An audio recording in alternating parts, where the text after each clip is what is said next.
Oh boy. Yo, what's happening, ladies and gentlemen? We are live in effect, Coach Fa. Danny B in the building. What is going on? What is up? It's been a Yeah. hectic week, bro. Hectic week. A lot of things have gone this week. It definitely has been, man. It definitely has. Yeah, I That's for just got to sure. say real quick, got a big shout out to my big sis. She graduated college today.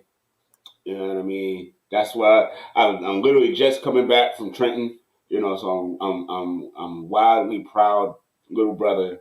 You know what I mean? Watching my sister walk across the stage and stuff. So I'm very happy for her. And go sis. Yeah, man. That's what's up. That's what's up.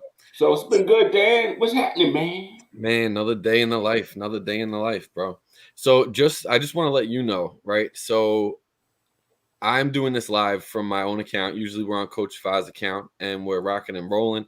But I just noticed, I think something changed with Twitter and Periscope. Yes. And yeah, so this is not being broadcasted to Twitter whatsoever right now. It's just straight YouTube. Really? Yeah, it's got errors on both of them. So I just figured Well, through the Periscope, but there's a you know what? So for next week, we'll definitely get that squared away. I actually even sent them an email in reference to something similar because yes, Periscope is going away, but it is allowing Twitter is allowing us to broadcast directly. Yep. Yeah. Absolutely. It was supposed to automatically happen, I thought, from the email. So I'll recheck the email, Danny, and we'll work on that offline. Yeah, no worries at all, man. So, and I'll get this out anyway. I'll upload the video and shoot it out, so it's out there floating around. But anyway, let me hit the theme. Let's get into it, man. Let's get into it. It's another week here on the Knicks Corner. Y'all know how it goes. Woo, woo.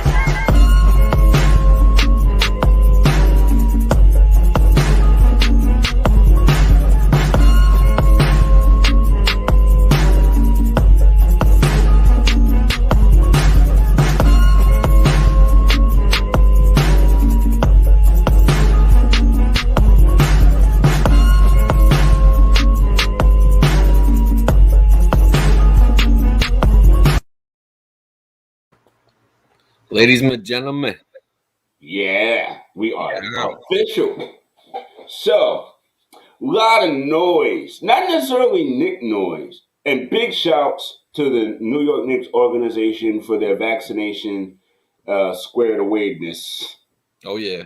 And I mean, it's really becoming an issue in states that need to be 100% vaxxed. Like Andrew Wiggins is not winning that religion debate right now.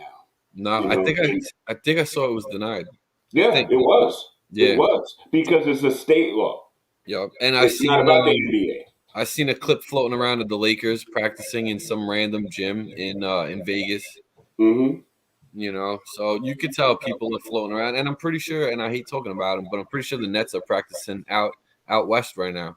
But even if they're practicing out west, which they are, they're practicing in California, which apparently they do.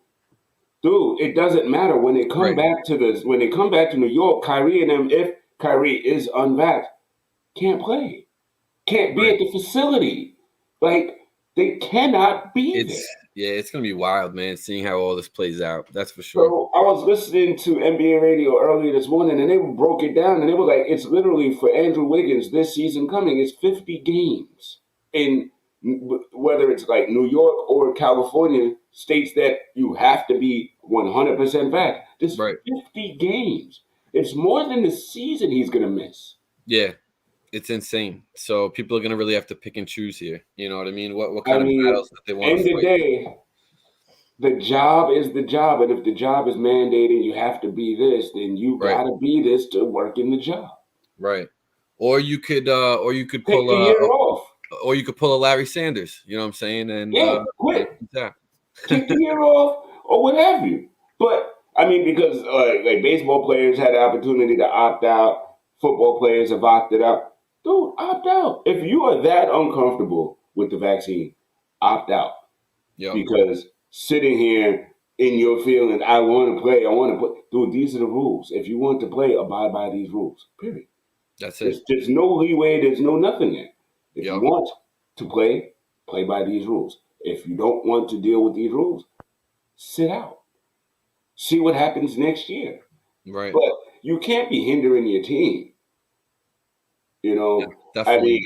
mean, again, I don't know how much they rely Unless on that's not Wiggins. the number one priority. You know what I mean? So I don't it's know. gonna. It's just weird, but I'm glad we're not in that this time. I'm glad Dolan and them got it squared away, and we are nowhere near Yeah, we don't even got to any of deal that with noise. it. We don't even got to deal with it. But you know what? Before we get into too many more topics, I do want to welcome a couple gentlemen up to the stage. Oh yeah, On some of these topics that we're talking about. So, ladies and gentlemen, the Strickland. this week on the Knicks Corner Pod, we have some gentlemen from the Strickland Pod. The Strickland. And just in general, I got Shwinny Poo and Stacy Patton both in the building. Stacy Patton. I love my Patton. Shwinny Poo in the building. Oh my goodness. Palpitation. Let him general. Y'all don't understand the power of Nickdom that is now in front of us. What's going on, guys? What's up? What is up? What is going on? Great to be here. Yeah, it's just a nice. That was a very special introduction for us. So appreciating the very warm welcome. Absolutely, man. We build off guy on Twitter all the time. Y'all know. If y'all don't know how ecstatic I am to have y'all here, I apologize for not letting that be known prior. Well, happy to be here, man. Happy to be here. Well, Coach, you also know, sometimes those reputations on the social medias, sometimes get a little twisted, Some people sometimes. the wrong way. I feel like, Coach, sometimes you get looked at as like that grumpy homer, Yeah, but that's typically by the kids. These guys never that. We're usually on point. It's the youth because they love to call old people old. But Coach loved the kids. Yes, that's why I'm a coach because I love the discipline they have. Man. I do got to say, I had like a full beard earlier this week, and I shaved it. And I feel a little bit left out because everyone's facial hair is one of them is not like the other. You look like you're 5 years old, though. Well,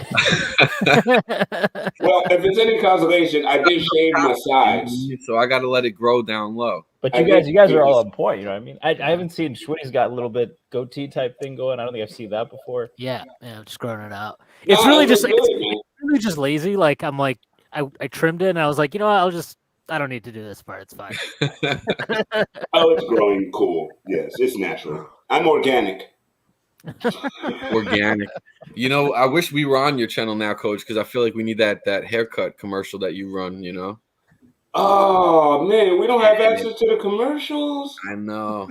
Oh, you're killing me, man. I told you I would send you the code. This is actually like background conversation right now, ladies and gentlemen. I apologize. But sometimes the brothers brothers gotta work it out. You gotta go on the fly, man. So Stacy, Shwinny, what's going on? How you guys doing? How you been enjoying the off season? I've been enjoying it a lot. Especially because the Knicks got their business done pretty early. I liked their business and I was just like, okay, cool. Like now I can spend the rest of the summer making fun of fucking Ben Simmons and shitting on like whoever I really want to. That's what getting down to the business of slandering everybody that needs to be slandered. So yeah, it's like there's an episode of Fresh Prince where Will is like, I just want to say there's a vein popping out in Uncle Phil's head. And for once, I have nothing to do with it. Yeah. And that's kind of the offseason this year where there's just all of this drama. People aren't taking their vaccines. People aren't taking jump shots. People aren't taking the COVID shots. People on trades. Nobody wants them. And we added shooters. We did the worst we get is like, oh my God, RG Barrett wasn't on a list, right? So that is the best off season in a long time.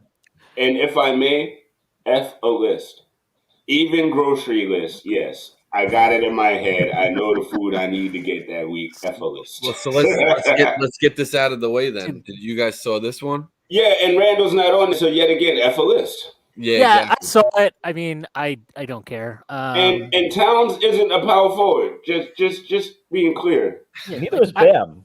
He played. Neither is like those that can't see for real. Looking at the forwards list from the middle three guys shouldn't be power forward. Like they're not like Towns and Bam aren't power forwards. Right. Anthony Davis shouldn't be a power forward. And I don't think Sabonis played power forward last year. He played center mostly. So I don't really understand this list.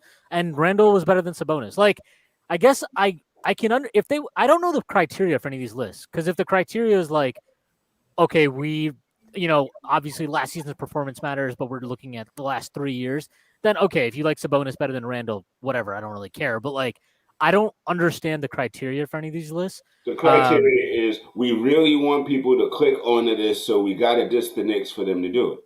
Because nobody else is listening to these lists. They also left Zion off, which was surprising, right? Yeah, it could be a Zion's not on the list, right? Like, I don't know, like, because I saw the other list. What was it? The ESPN rank one, and they had look, I'm not a fucking Kyrie fan. I fucking despise the guy. Go get a COVID shot, Kyrie. No one's gonna hate on you for that. But like, blows my mind. Like him being at 20 on that list too. I was like, that seems kind of low for him. Yeah. I don't know. But he should be much higher on something. Yeah, like that. I just don't understand the criteria for a lot of these lists, and without knowing the criteria, just kind of like it just lends itself to people getting mad about stuff. And I find myself getting mad about this shit too. But like, yeah, for the most part, like, just don't put it out. Yeah, I mean, or put it out and explain why. Like, the one that doesn't make sense to me is, so it's like an ESPN list, right? And I don't know. I mean, you'd have to go back and look, but I would venture to guess a lot of the people that voted on this list also actually voted for MVP, and they would have voted Nikola Jokic last year. So if you voted for Nikola Jokic as MVP last year, I just don't get how you can have him at I think he was 6. And he was below Luka, and it's like, look, if you're telling me you think Luka's better going forward, fine, fair enough. But like, if you're doing a list based on who are guys right now, it's kind of hard for me to see how the fucking MVP is the 6th best player in the NBA. Right, that's fair. Right, that's absolutely fair. It's just crazy, man. Like you said, they don't define it enough, and they just put them out just to put them out at this point. At least that's what it seems like, Maybe it's somebody on Photoshop makes cool graphics, and somebody says, "You know what? Yeah." Yeah. No, I don't know. Who knows? So, what do you feel about this, Stacy? I mean, yeah, you guys said it, and I think that I think it's going to be a fun season. I think also people this is a little bit of a tangent from the list, but people don't realize how much context is going to make these guys look better. We talk about, we added Kemba Walker, that's 19 points, 5 assists. You added Evan Fournier, and they're just looking at points like they're additive without realizing like it's actually a multiplier, right? Especially for the guys that we feel are disrespected on the list, who, not to rehash the whole Alfred Payton debate, but the fact is these guys weren't in the best context for their last 2 years, right? Even Randle blowing up, like it took him being a pull-up god to really get that level. He's not going to have to be that next year because he's going to have a guy who's going to be getting a lot of open shots, getting people in the right spots. Exactly. But like all those drives where RJ had to go in and either throw up a floater or he couldn't get all the way to the rim, that's not going to happen, right? So I think this is going to be a very interesting season, and I think I think right now everyone looks at it as making excuses for them, particularly for RJ Barrett. And I'm just like, you're ignoring the context, right? So. Well, also, so even if they help on RJ now he has no excuse, to not kick it out, right? Like, all these guys are shooters. And so you're removing a crutch, right? Like if you want to say it's excuse, fine. But, also, now he doesn't have that excuse. I won't give him that excuse now, right? Even Rose isn't he's not a high volume shooter. No, right? He would take them more and make them when he's wide open. And his release isn't even that quick, right? Like, he takes a while to load up on the 3-point shot, especially. On another level. So. Yeah, and here's the other thing too is it's not just for RJ and Randle. Like, Fournier, Kemba's whatever. He obviously played with Tatum and Brown the last couple of years. Last year was not a write-off, I would say, but definitely a weird year for him. And even in a down year for him, to your point, he was 19 and 5. I think he was 56, 57 true shooting, something like that. I don't know. But Fournier, this is a guy who now he's on his 3rd year, I think. He's basically been a first or second option in Orlando, is what I'm saying. Mm-hmm. And he was never cut out for that. That was obviously too much to ask of him. He's a role player, but he's a very good role. Right. And the thing is, that Boston trade probably would have been awesome for him, but he just never got rolling there because he got there, he got held up because of COVID protocols. Then he played like 1 or 2 games and then immediately got COVID. So he missed a bunch of time. If you listen to interviews he gave when he came back, he talked about like he was still feeling the effects. He was tired. I mean, a lot of guys talked about this last year that it took them a while after they got COVID to really get their legs under them again. And by the time like he kind of did get his legs under him, it was the playoffs and they played Brooklyn, and that was just like that they were never winning that series. So I just think like for a guy like him now, all of a sudden, it's not that he's 17 points per game. It's he's been shooting like 40% from three for the last 4 or 5 years, and that's been playing as a first or second option. Now you're telling him like, hey, you're maybe the second option, but you're probably the third option, and you might even be the fourth option at times. A guy like that, like now you can use the fact that he's able to score without dominating the ball. You're able to get him different types of shots that are probably more efficient for him, and it just changes kind of his effectiveness too. And like, I mean, look, I don't want to. I've been making this point all offseason. Like, bless Reggie Bullock's heart. Thank you for all the heart and soul that you gave us. But like this idea that like our defense now is, oh my God, like what the hell is going to happen? Like, look, who the hell thought Reggie Bullock was some amazing defender before last year? He wasn't, and he still isn't. He's a good defender. He's a good defender, and he can shoot a three. Yeah, but I think Evan Fournier, can do Fournier the same things. Fournier is fine. He's not as good a defender. He's a way better offensive player. He's a better shooter. So. He's a better everything on offense. More than that, right? Reggie was huge for us in the regular season, right? 40% from three, took a high volume. But in the playoffs, all of those distances get smaller. So, it's getting it off against a better contest, but it's also Atlanta knew they could help off Reggie Bullock because even if you don't close out perfect, you can close out of control. Reggie's not punishing that closeout, right? If you close out of control or if you're a step late, that's enough, right? So that allowed them to be more aggressive. In the regular season, it doesn't show up, but it was schemed out so well. Against Evan Fournier, he's going to the rim, right? Or he's taking it, he's probably going to get it off quicker against even a good contest.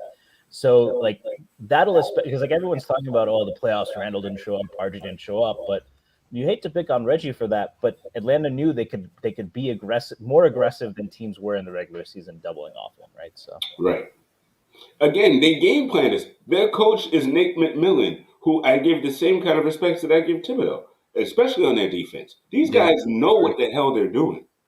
So and the other thing too, and like Atlanta benefited from this a lot in the first 2 series they played in the playoffs. Like they played 2 teams where they could literally hide Trae Young. And like, that's not to say Trae Young was going to, like, he wasn't ever going to get played off the floor, right? Because he's too good on offense. But you have to punish him defensively. And the Knicks definitely weren't equipped to do it. And Philly wasn't, because Ben Simmons decided to turn into, the invisible man as he likes on to offense, do. Right. So the Knicks now, like, if you want to tell me they don't have the top end talent that they certainly don't have the top end talent Brooklyn or Milwaukee does. They don't have the top end talent that Atlanta does necessarily, or Philadelphia. But like Atlanta now, they can put out lineups where you can't ignore anybody in the lineup, especially not any of the 4 perimeter guys. If you're including Randle as a perimeter guy, which I do, you're going now. You're talking about Kemba, Fournier, RJ, Quickly, Burks, Rose, Randle. Like, I think that's 7 guys, 8 guys, whatever it is.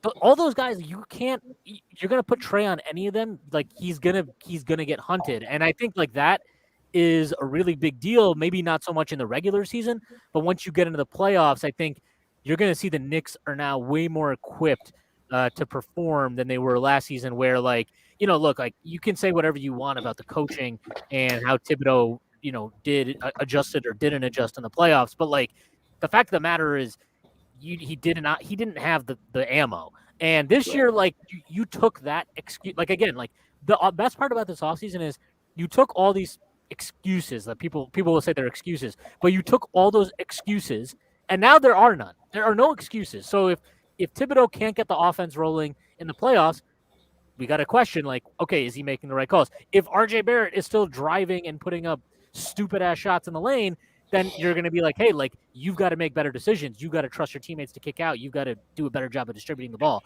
And I think having those, like removing all of those kind of Elfrid Payton's existence, Reggie Bullock can't dribble the ball, Nerlens Noel. I mean, Mitch, hopefully we'll see when he gets healthy. I think he should be ready for the start of the regular season, but they're not going to rush him. But whenever he does, like the fact that Mitch is obviously a better player overall than Nerlens, like you're taking away all these question marks the Knicks had at the end of that disastrous playoff series, and you've now turned them into like definitive positive answers that give you a better, like to Stacy's point, better context.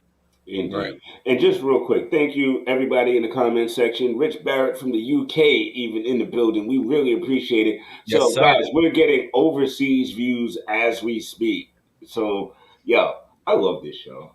And Shwinny, it's 5 o'clock. 5 o'clock in London. I hope you have a nice it's 5 o'clock somewhere. Yeah. 6:30. As they're all telling me because I thought it in my head it was 5 hours, but clearly we daylight savings time. Or something? Yeah, exactly. I'm waiting for 3:30 is when I kick off today. Right on. I got the. You're not even wearing the shirt, Swinny. I'm wearing. I'm repping Frank. All right, repping Frank. Rest in peace.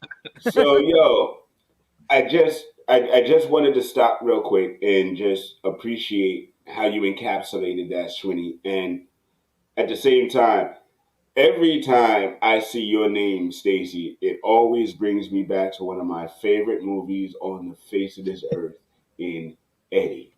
A lot of people don't get Stacy Patton is ready. Like, come on, man. I love it. That's Knicks.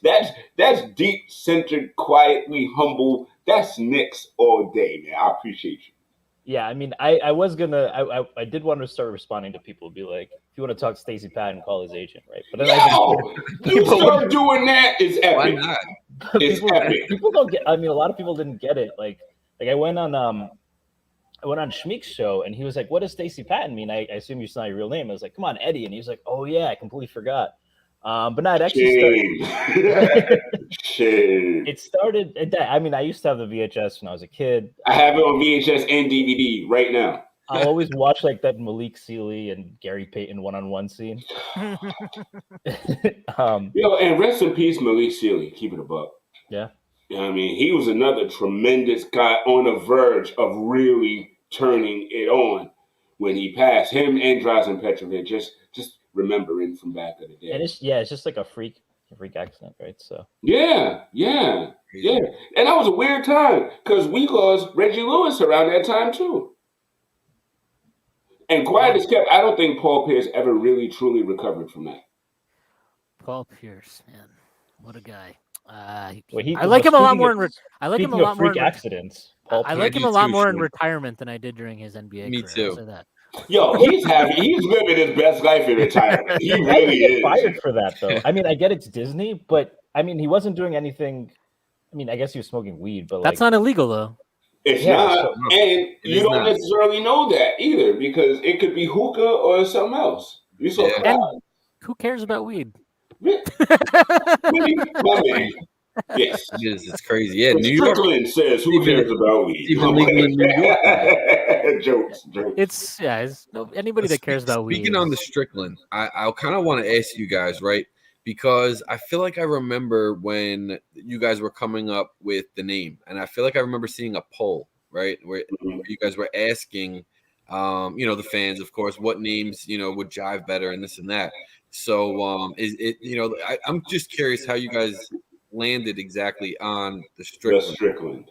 And obviously I know Rod Strickland and all that. And that always brings me back to Sadat X when he dropped that wonderful lyric. Why the Knicks trade Rod Strick? That man's nice. I don't know. Yeah. I mean, I actually don't even remember how we came up with the name. There might have been a poll. I don't know. I feel like I just always it's stuck in my head. So like every time I see the name now, I feel like I flash back to that. But I don't know. I could imagine that we were.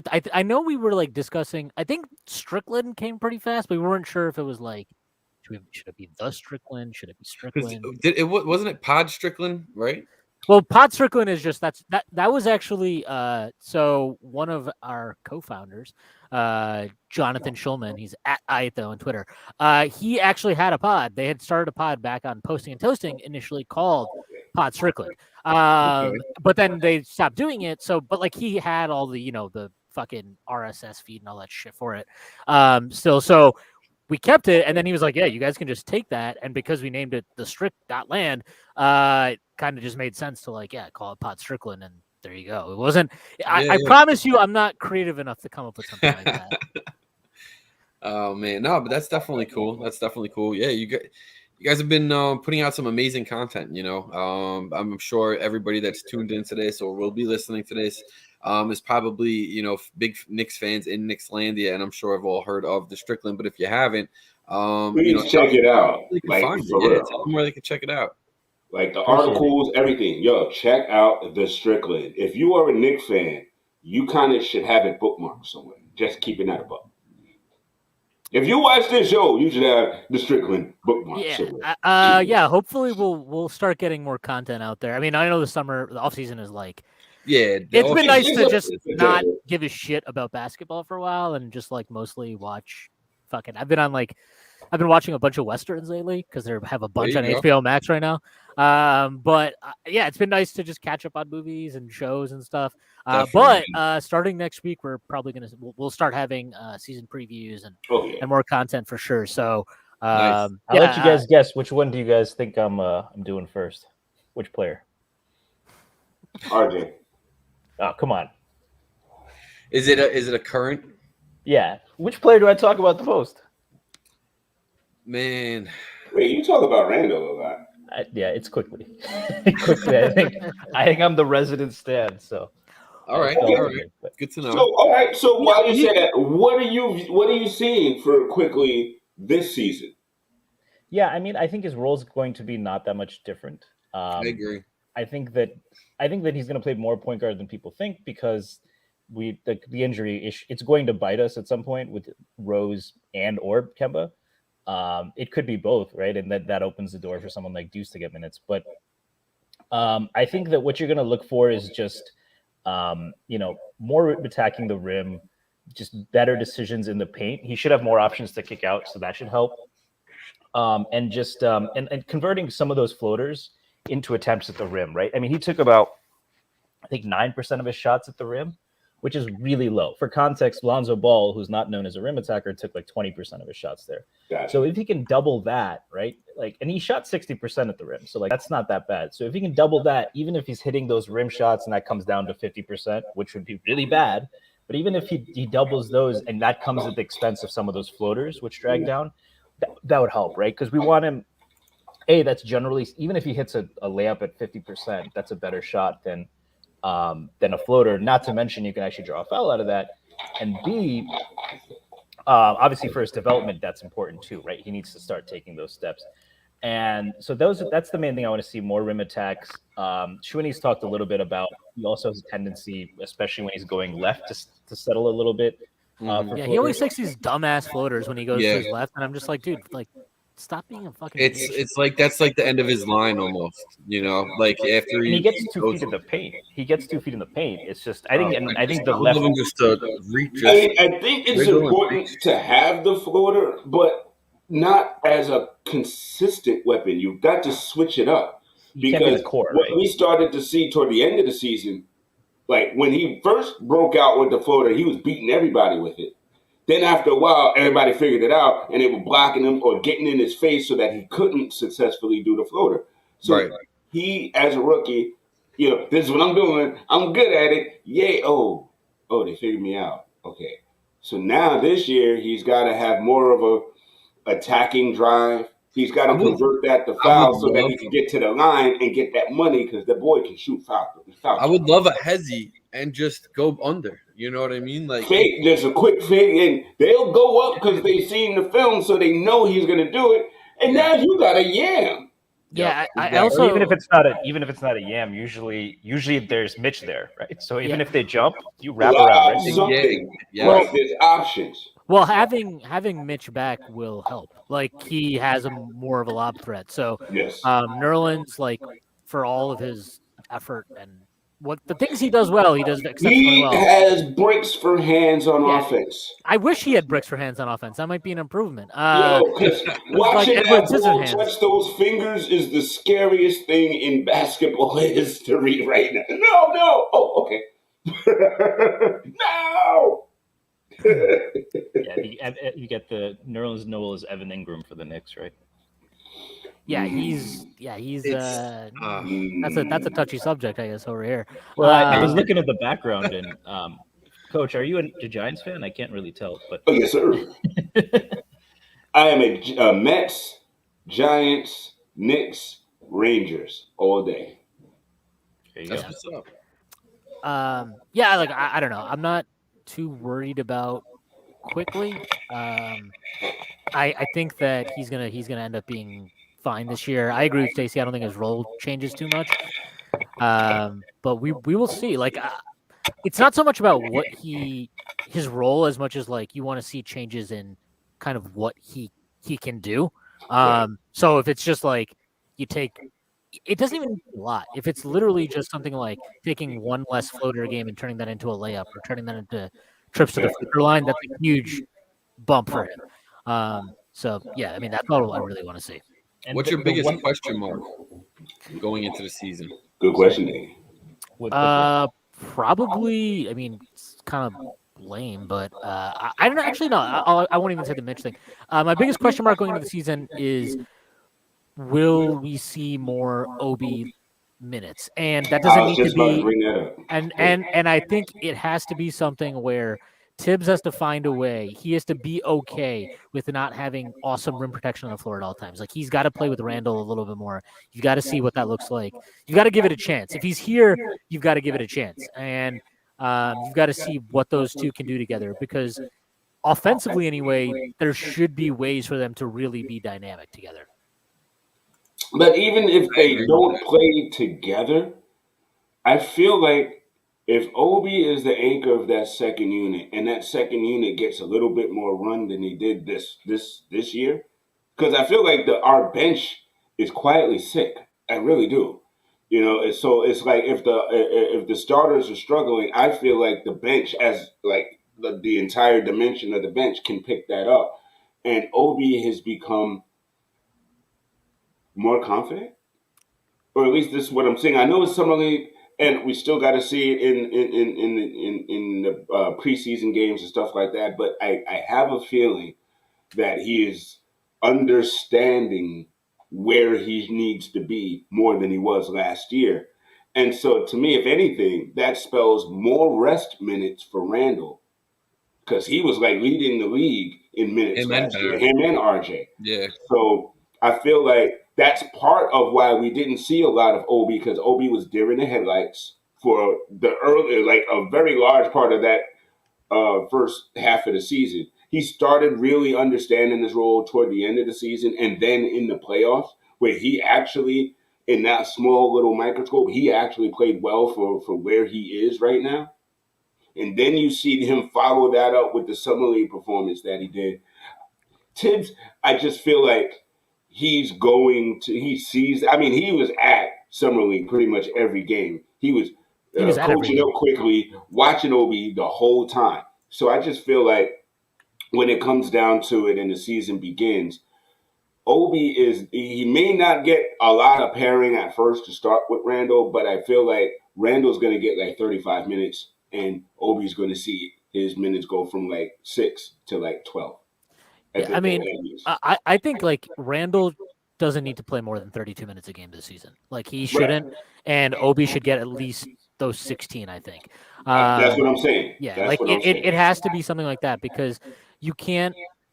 I don't care how good Julius is. You can't run him into the ground, first of all, and you can't take a guy 8th overall. Like, we can't do the fucking Frank and Knox thing with him. Like, you can't draft a kid at 8 and then not kind of like progress his minutes and progress his role as he goes through his career.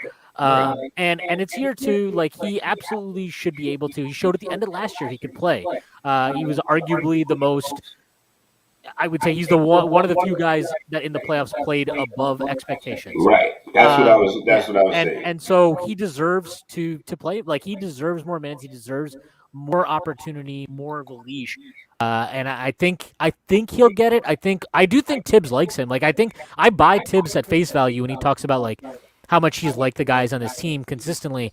Tibbs doesn't just give guys minutes. So like, if he is giving, the fact that he gave quickly minutes he gave him, and the fact that he gave Obi the minutes he gave him, and that he kept him in the rotation all year last year, tells you something. Yeah, that tells you something about what he thinks about those guys. And like, just as a point of comparison, when he was in Chicago, they traded up for Doug McDermott, and he didn't play him in the rotation the entire year.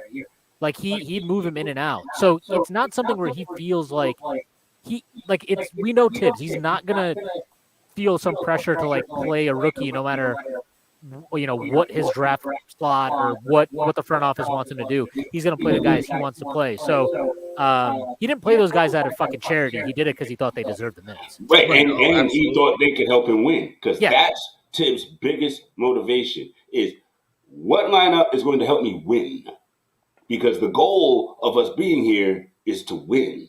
Correct. So we saw that seeing that he's got rookies in that lineup tells you he thinks they can help him win. Yep. Yeah, and I mean, I think this hasn't been talked about as much with Randle, but if you played 38 minutes this game or 37 for an entire season, and then all of a sudden your jump shot is gone during the playoffs, that might be related, right? So those few extra minutes hopefully help him come out better than he did last year. So. Granted. Now, I do want to get back to Guard Up Knicks, and big shouts. GUK in the building. He asked, what happens if Obi makes a serious jump this year and he has to play more with the start? See, again, now, in my humble opinion, okay, he's playing better. Great. Right, there's to me, that's just great. Why do we all of a sudden got to make adjustments and this, that, and the third? Again, to me, if we are gelling with the first unit doing what it's supposed to do, why mess with that just because our players are playing better?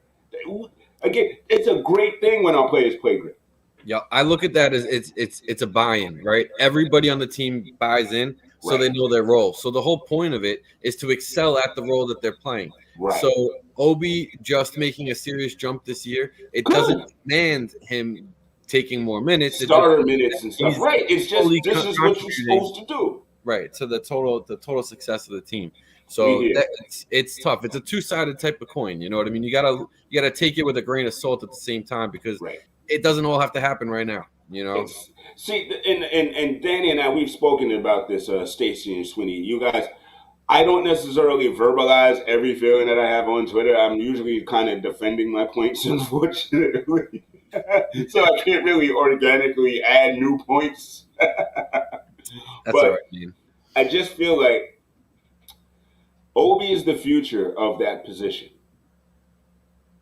We don't have to trade him or rush him into the starting lineup. 3 seasons down the line, you know what I mean? Once Randle's contract kind of gets to the back end of his contract and we see where we are, it could very well be that Obi is the future. Obi and Quickly are the future. Right. And Sims even, if you want to go there with Deuce and them. So when our guys shine, I don't necessarily want to make a change. I just want to support their shine. Yeah, I mean, I personally, I think that at some point they're going to have to probably trade Obi in a package. Just because, unless, he's Randle so good that, if Randle aggresses and Obi is so good that you're like, maybe we should trade Julius. But we're so far away from that point. And also, again, I don't particularly like the odds of it, but you need to give those guys minutes together and see what that looks like, what that dynamic would be. Absolutely. So I just think that, it's kind of annoying. I hate a lot of how sports talk is now, where, as soon as the offseason, like the Knicks do whatever they did this offseason, it's as soon as that happens, it's like the next discussion is, well, who are we going to trade for? Who's the next guy we got to move for? Right. What are we going to do? It's like who gives a fuck what Dame wants right now? Who gives a shit what like Ben Simmons is doing? Who cares about? Like I just like I like don't understand this obsession with like oh my god, Minnesota fired Gerson Roses, so like now look now we got to trade for Cat. Yeah, like let's talk about what we're going to give up for Cat. Like I don't care. Like dude, like, I'm sorry. Well, you got people saying Cat over Tibbs. Yeah, I mean, that was a crazy poll. Cat over Tibbs, like what? I mean, listen, shouts to the creativity, but at the same time, relax. You know what I mean? Well, it's also just like nobody really wants to talk about the basketball or like the team. Like they're more interested in talking about hypothetical scenarios and trades and like. I blame it on Marvel. I blame it on Marvel. And I think continuity is season, man. It's what if season. You know, it's what if season. And I really think continuity is kind of something that we're not talking about as much with the Knicks, or they mentioned it a lot. But we talked about Evan Fournier getting traded and not succeeding in Boston. But part of that is like I would love to see like more research on this, but I feel like most of the guys who get acquired mid-season, it doesn't like they're like he's going to provide an injection of juice into the offense, right? That happened with Marcus Morris because he still has to learn and get comfortable. Yeah, not everybody's like Rose. Remember Marcus Morris? He was shooting 50% from three. And then, and good point with Rose, it was a seamless fit. He was an exception. But because he's been here before, it was a perfect fit all around. He also just knows Tibbs. He knows Tibbs, so it's he has the most familiarity with that coach other than Taj Gibson. Well, so, they plus touched playing in front of the crowd, everything. Yeah, like Leon and Tibbs. I don't know if you guys saw the quotes from their thing yesterday, but like they touched on the continuity being a big factor and like how that is like a thing that, and it's true. Like a lot of teams that make jumps that maybe aren't expected, and it's usually because they didn't do anything big in the offseason, but it's often because they just gel better. And the Knicks, they took their weakest points offensively last year and they turned them into better players. And there's going to be some issues, but there's going to definitely be like chemistry, a feeling out period because Kemba's used to having the ball a lot. Fournier is used to having the ball a lot. Julius obviously got very comfortable having the ball a lot. RJ had the ball a bunch last year. There's going to be like Mitch in his Instagram videos is doing. Yeah, exactly. Mitch is going to be on Snapchat and Instagram doing stuff. But like they're going to have to obviously figure that out. But the fact that you're returning, you're bringing back really, if you look at it, I think I want to say 7 guys from the rotation, 7, 8 guys from the rare for rotation us in the last 5 to 7 years, and not just from the rotation, but like you're talking about guys who are at stages of their career where you would just naturally expect them to improve, like Obi, RJ, quickly, Mitch. They're all at ages where you're expecting them to take a step. Even Randle, right? I mean, he's only 26 and look at what he did last year. And I think kind of on the continuity point, there's one player I think I had in mind when I was talking about this, who got traded midseason. It always felt like is like this contender wants a shooter off the bench. Dennis so Smith they Jr.? Traded 2 seconds, 2 seconds for Alec Burks. He was that. I feel like every year he was that guy that got traded to some contender. He was definitely one of them. And he didn't have Wesley Matthews in there. And what Fournier was last year, right? Yeah. Now he actually, this is the first time I think in a while since Utah probably where he's been in the same team for 2 years in a row. So I know Alec Burks can be a very frustrating player for Knicks fans, because he's, he misses a lot of passes, he takes a lot of shots, but him having another year with his teammates, and if you look, he averaged 3 assists a game, I think last year, like 1 turnover. So he didn't pass much, but he can make those reads. That should only help him get better.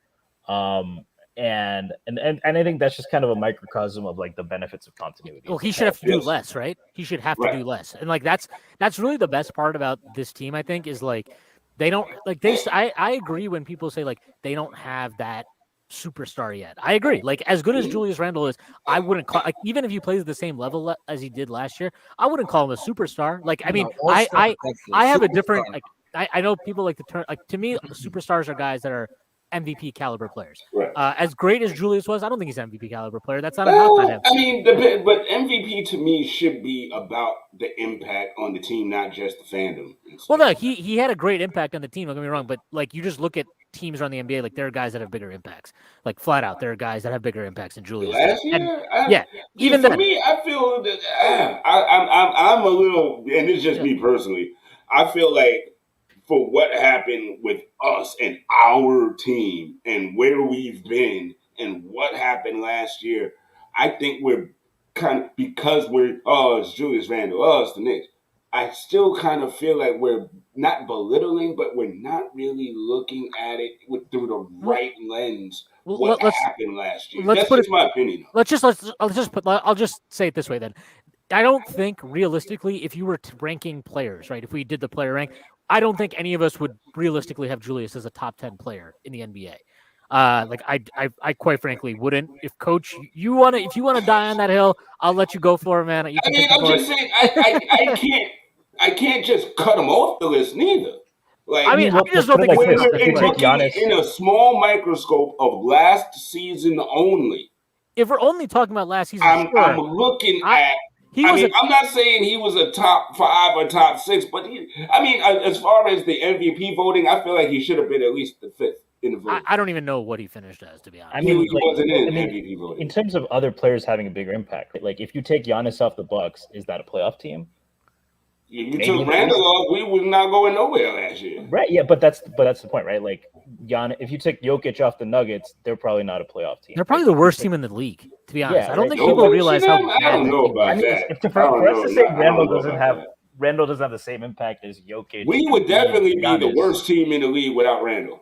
Yeah, but those teams. Period. So to get from worst team in the league, no doubt, to the 4th seed, again, I just feel like we're just kind of used to not looking at Randle in that light. Look, if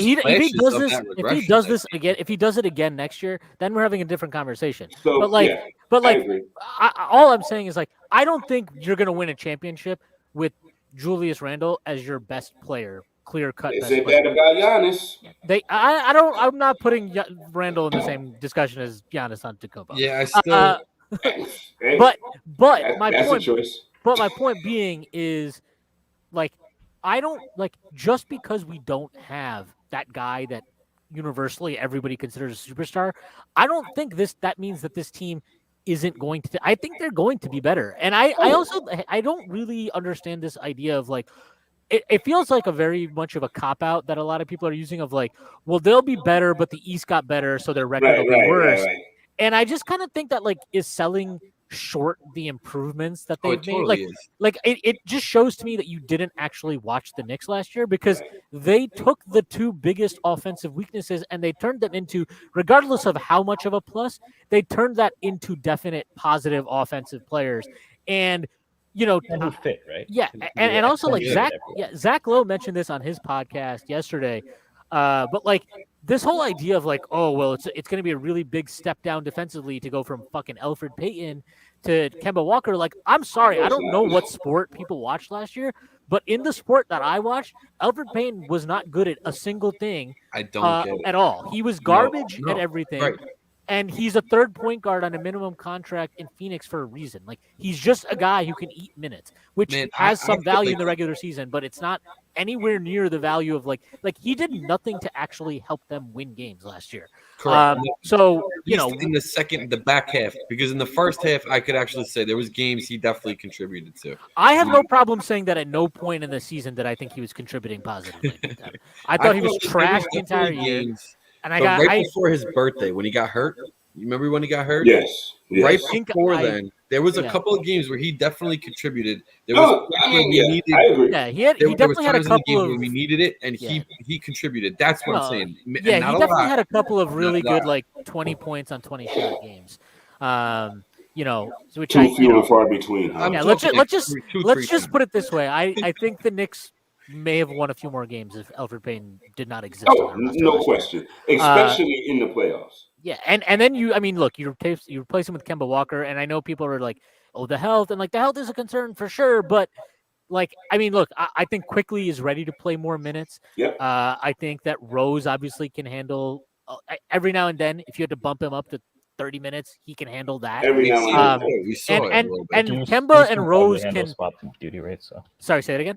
Deuce also, right? That added some more depth, and he's physically ready. And I think Kemba and Rose in a way they can help save each other. Like they can rest each other, right? Like so, if Kemba needs a night off, Rose can step in. If Rose needs a night off, quickly just plays those backup point guard minutes because Kemba can play the starter minutes, and it's fine. Like we didn't have that luxury last year. Like if Rose was out and we had to go with Elfrid and quickly, that was just like a very, very tough thing to do.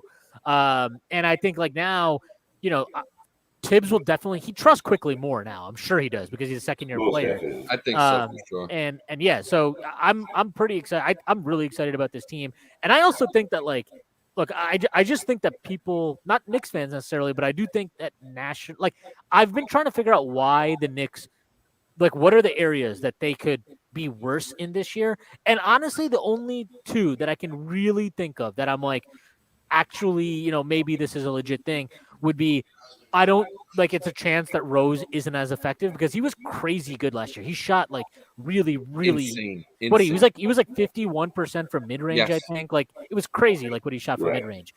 So like that's a reasonable place I could see regression. And I think that like, Julius shot 41% on like the most ridiculous diet of threes. There's a chance that obviously he doesn't shoot the same percentage. But with Julius, like what I don't get is like, yeah, he could be a worse 3-point shooter. He probably will be, but he also is going to have way more space. So you figure his finishing at the rim and just the amount of shots he can get at the rim will be better. So, when I keep going to like the regression stuff with this team, like I just don't see anywhere near as much cause for concern as you normally would for a team that came out of nowhere and had this miraculous kind of season. Whereas, like, I look at other teams in the East, like, I really don't give a shit about the Bulls. I've been open about that. I don't like the DeRozan thing. I think Patrick Williams, he's out now for 4 to 6 weeks. I think that's a huge loss for them. Their 4 minutes after that are trash. Trading Thad Young, they don't have Thad Young to eat those minutes anymore. Markkanen is gone. Not a huge Markkanen fan, but like he was at least a body you could throw out there at the 4. I have no idea who the fuck they're gonna put out at the 4 now, and that's like one of their 3 defensive players that they have in the entire fucking roster. So he's gone for a little bit anyway. I'm not a huge fan of DeRozan as is. I'm not a big believer in them. I think obviously Miami is better, but I think people are exaggerating how much better they got. As good as Kyle Lowry is, I don't think that he is exactly what their roster needed so much. I would have liked him for us. I would have loved him for us. I think he would have had a huge impact for us. I just don't think that what they needed was a better, like, was Goran Dragic as good as Kyle Lowry? No. But is he, he's not like, so like the upgrade there to me, it's more like you took like a moderate strength maybe and made it into a bigger strength, which helps, which is a good thing, but it's not. It's not a huge leap. It's not going from trash to wonderful. They went from pretty damn good to great. Yeah, Shwinny, say what you were gonna say. Yeah, I just think like there's a difference between that, like Goran to Lowry to Elfrid Payton to Kemba Walker. Like even if you want, like, I think Lowry is right now and at this point in their careers is a better player than Kemba, but like if Kemba can stay healthy, then it's a different conversation. Then they're at least comparable. They're at the same level, I think. Totally agree. I still have a preference for Lowry. I just like him as a player a little bit more than Kemba. I'm with you. But if they're both healthy, they're, then it's like a wash. And for us to have even that, to have that like on the table for us is crazy, especially because, when free agency first started, like obviously after the first few hours, you're like, well, are we just running the same team back now at this point? Like, right. And then all of a sudden you're like, oh, we get Kemba Walker. Fucking great. Like, let's go. Yeah, I didn't see that coming. And for cheap. Yeah. Right. Oh, yeah. Contract's huge. So listen, guys, usually we keep this to like 30 minutes or so. We almost always go over, which is not a problem whatsoever. But I do want to kind of look to wrap it up a little bit. So there was a couple of comments in the section. I figured let me pull one of them out and we'll just go around real quick, kind of like as closing discussion real quick. That cool? Yeah, man. Hit it. All right, cool. So let's go with, I see this one, right? Alvaro saying, if the Knicks win 50 games, what seed would they be? I'm not big on that. Let's go with. Yeah. Okay. Here's one. How many wins will we have? Let's do it. Knicks for life, always coming through. So Danny, you go first. How many wins do you think we get this year? He thinks we win 50-plus wins.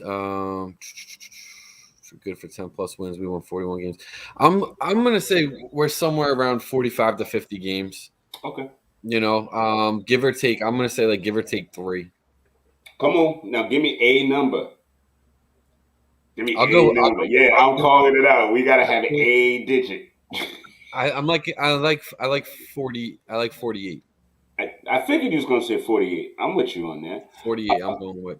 But listen, I'm not locked on it, and I'm not big on that number because you know how I look at it. You know what I'm saying? It's more like staying within the race, and I don't care about exactly how many wins and losses and stuff. I want to be competitive. But that's why I'm having fun. That's why I wanted to put a digit to it. I know, man. I suck at having fun. Stacy, what you got? Yeah, so I do this every year when the schedule comes out and look at it and just pick each game. So last year I did it and I picked 22. That was obviously off. This year I'm considerably more optimistic and I did and I came up with 54 and I had to double check. I was like, do I really think 54? But I'm sticking with it. 54, good stuff, man. Okay, I like it. Good. All right, Shwin, what you got? What's your digit? I will say 47. That's what I think. I've been actually pretty good the last few years with the Knicks range. Definitely not last year, but I've been pretty good with their kind of range the last few years. Right. But I would say something like the range I'm thinking is probably around 46 to 50, something like there. That's exactly I think that's a sweet spot. If they won 54, I'll be very happy, Stacy. Oh, of course. We'll come back around right now. I think we should all be taking the over because the over is 40.5, by the way. I already have that. Oh, yeah, we're all kind of taking the over then. I just kind of think that the East is better, so I don't think they'll get to 54, but I think they are better too, and they maybe lose some of these the Knicks they basically took care of business against all the bad teams they played last year. They just won those games. And then they got destroyed by I think all the top teams in the East basically killed them, right? Philly swept us, Brooklyn swept us, whatever. I think we won 1 off in Milwaukee, but that was when they rested all their guys. Actually won 2 off Milwaukee. We won 2 off Milwaukee, and one of them was a blowout, and that was high. We beat the Lakers, but they had no LeBron and AD. Yeah, right. You know what though? But again, it is what it is. Talking about what they didn't have, what they didn't. It was on the roster, and we played those games. No, I don't care about that. You know what I mean? Because injuries are going to happen this year too. So there's going to be teams that we beat that don't have their people. There's going to be teams that beat us because our people are out. Yeah, and I think the Knicks are pretty well situated to kind of withstand injury. I agree. Because of the roster they've assembled. So I just think that, I suspect Boston will be better this year. I suspect Philly will be worse. Apparently Ben Simmons just told his teammates not to come fly out and meet him, by the way. And, I just think the East is more jumbled this year. So there's a lot of teams kind of in the same group. Right. Indiana will be better for sure. I think people are really sleeping on what Carlisle is going to be able to do with that roster. You hit it on the head with Chicago, too. You know what I mean? Chicago is up in the air. And that's going to be an adjustment period. So who knows how that works out. So I think the Knicks will be better. I think honestly the regular season stuff with them is almost less relevant than what they have a roster now that's way more playoff functional. And so we'll get a better idea of what this team needs once we get there. And I do think they're going to be a playoff team. I know that there's will they be a play-in team, playoff team? I think they'll be in the playoffs. I'm very confident about that. Look at this. I don't know which way. Coach Spy is screaming 50 wins. You're going 50? Right. I'll go in the big nickel. All right. So we got 47, 48. We got 48, 47. We got 54 and 50. Yep. Ladies and gentlemen, y'all better go to your OTBs and stuff and start laying down some odds. Cause I knew you were gonna just say that. I knew it. Let's lottery it up, family. We're gonna get arrested by the SEC for the kids and because we're gonna get paid because Vegas is acting wild stupid with 40 wins. So hurry up before they change it tomorrow after they watch this show. Hurry up, put your bets in for. I'll go 48 plus. You feel that's you feel 47 and up. Oh no, 47 plus. 47 and up. 47 plus. So Stacy, Shwin, I appreciate you guys coming through. It's been an honor. It's been a great conversation. I feel like we definitely got to do this again at some point, and anytime. Get you guys t-shirts too and chop it up. Yeah, absolutely, definitely. Yeah, no, t-shirts. It was a lot of fun. I'm really glad to finally make this happen. Yeah, thanks a lot. You guys want to put in some plugs, man? Yes, please. Tell the world how to find y'all. Yeah. You can find me at Shwinny Poo on Twitter. Obviously, I write for the Strickland, host Pod Strickland. We drop episodes Monday and Friday. Sometimes randomly in the week we'll drop one. Also, we have a big announcement coming up this week, so look out for that. Nice, big announcement. I like big announcement. And I have an RJ Barrett preview that'll probably drop, I don't know, sometime soon. Dang. Love it. Stacy P. Yeah, on Twitter, Stacy Patton 89. Pretty much the same stuff as Shwin, except my piece will be on Quickly and another one on McBride. So keep an eye out for that. I look forward to reading all of it, man, because I dive in, man. And I appreciate y'all hard work. I appreciate your analysis. We appreciate the way you guys research and the way you guys bring it to the people, man. Y'all, for real. Absolutely. Thanks a lot, guys. Thank you, guys. No, thank you. No, it's been an honor, for real. It's been live. It's been live. Shwinny Poo and Stacy Patton from the Strickland business. That's what it is. Everybody enjoy the weekend. By the way, Strickland business. I like that movie. Strickland business. You know how we do. It's the Knicks Corner. Enjoy the weekend, y'all. Be good. Take care.